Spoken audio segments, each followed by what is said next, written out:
Friends నమస్తే. గ్రామకంఠ భూమి అంటే ఏమిటి, గ్రామకంఠ భూములు రిజిస్ట్రేషన్ అవుతాయా అనే విషయాలను మనం ఒకసారి పరిశీలించినట్టయితే, మన దేశంలో బ్రిటిష్ కాలంలో 1923లో boundaries survey and boundary settlement act ప్రకారంగా మన దేశంలో ప్రతి గ్రామాన్ని కూడా సర్వే చేయడం జరిగినది.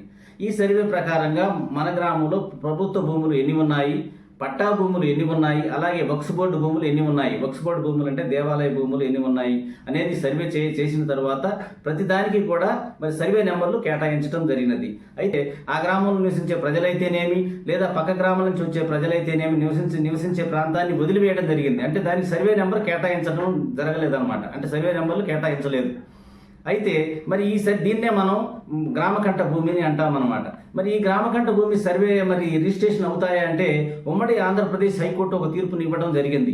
సాగడపు విజయ్ వర్సెస్ ఉమ్మడి ఆంధ్రప్రదేశ్ హైకోర్టు తీర్పు ప్రకారంగా మరి ఆంధ్రప్రదేశ్ ప్రభుత్వము జీవో నెంబర్ 361ని రిలీజ్ చేయడం జరిగినది. ఈ జీవో ప్రకారంగా మరి ఆ గ్రామంలో నివసించే వారికి, అంటే ఆ గ్రామకంఠంలో నివసించే వారికి మరి హౌస్ ట్యాక్స్ ఆధారం చేసుకొని మరి రిజిస్ట్రేషన్ చేసుకునే వెసులుబాటును కల్పించడం జరిగినది.